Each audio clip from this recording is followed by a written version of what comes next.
Om Swastiastu Pak Aris.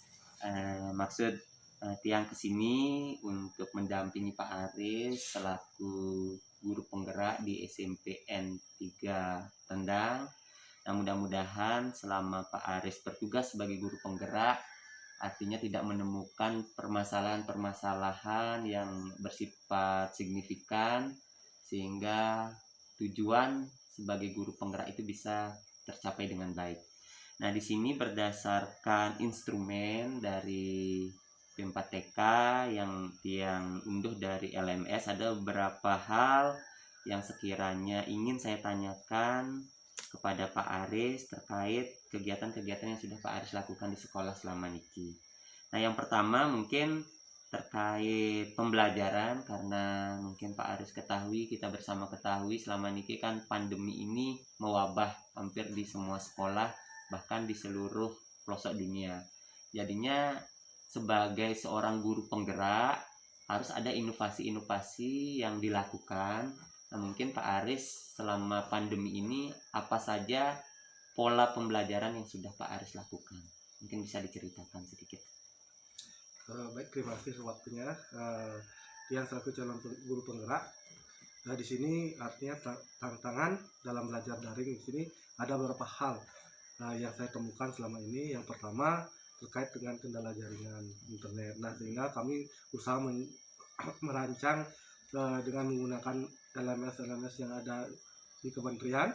Kemudian ternyata sudah kami berusaha untuk menggunakan Google Classroom pernah. Nah, ternyata hanya beberapa siswa yang bisa mengakses LMS tersebut. Nah, kemudian setelah itu kami terpaksa mencoba dengan menggunakan grup WA dalam pembelajaran. Nah, sehingga memang dalam pembelajaran dengan menggunakan grup WA itu kurang efektif selama niki. Nah, sekarang kami berusaha untuk dengan kegiatan guru penggerak ini, kami sudah berusaha membuat media pembelajaran secara audiovisual sehingga bisa mereka tonton pembelajaran tersebut, sehingga mereka bisa siswa-siswa kami bisa lebih senang dan gembira dalam pembelajaran. Oke, maksudnya pembelajaran audiovisual ini Pak Aris bikin tutorial dalam bentuk video, kemudian Pak Aris upload ke YouTube atau seperti apa? Yang berusaha untuk membuat itu mulai karena baru niki guru penggeraknya, saya tahu artinya implementasi Ki Hajar Dewantara dan yang lainnya itu yang coba untuk menggunakan Canva. Kemudian direkam suara, kemudian saya coba untuk aktifkan videonya sehingga jadikan satu itu, sehingga yang upload ke WA siswa ke WA. Iya. Oke. Nah, berarti walaupun berkendala dengan internet, artinya Pak Aris tetap melakukan inovasi-inovasi, mungkin gagal sekali, coba dengan aplikasi yang lainnya seperti itu.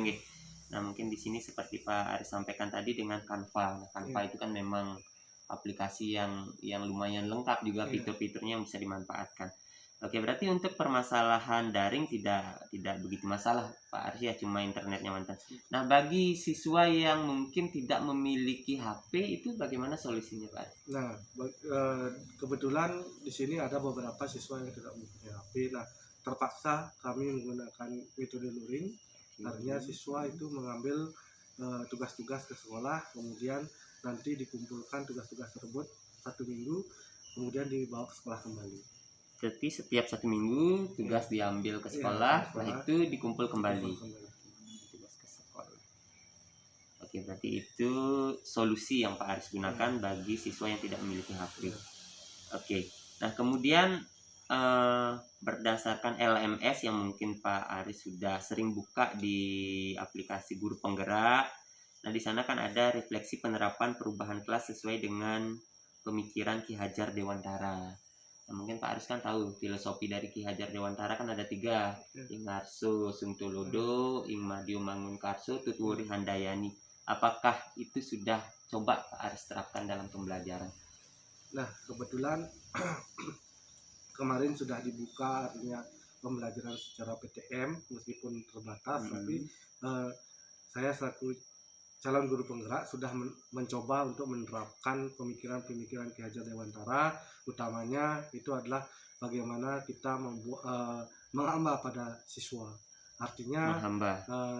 kita harus segala suatu proses pembelajaran itu berorientasi pada siswa. Contohnya sebelum pembelajaran saya sudah mencoba untuk membuat kesepakatan sehingga kesepakatan kelas, kemudian mencoba untuk belajar dengan permainan sehingga bagaimana cara kita membuat mereka itu senang dulu dalam belajar. Oke, berarti kan sudah menerapkan pembelajaran yang berpusat pada peserta didik. Oke, udah luar biasa nih. Nah, terus di sini ada beberapa hal juga yang ingin yang tanyakan.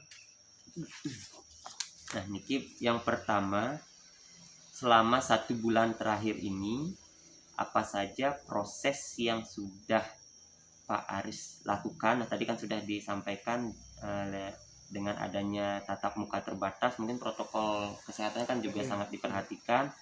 Nah, kira-kira bagaimana respon siswa saat pembelajaran daring dengan luring? Apakah ada perbedaan yang cukup signifikan atau anak justru lebih senang pembelajaran dilaksanakan secara daring? Atau seperti apa? Baik, terima kasih.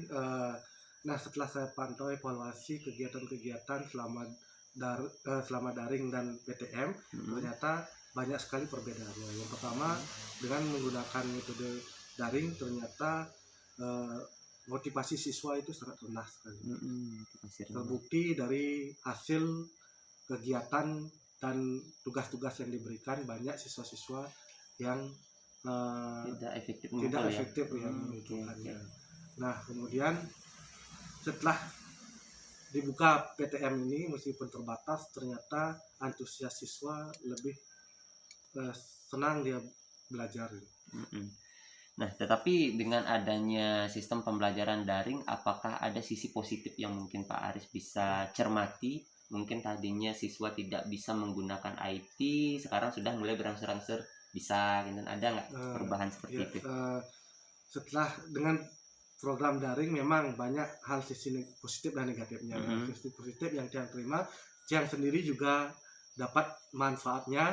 Kebetulan dulu saya memang benar-benar kurang di IT. Nah, karena dengan daring ini dipaksa untuk bisa gitu, meskipun tidak sempurna, tapi paling tidak bisa sedikit gitu untuk menggunakan IT. Begitu juga anak-anak, ternyata banyak juga anak-anak yang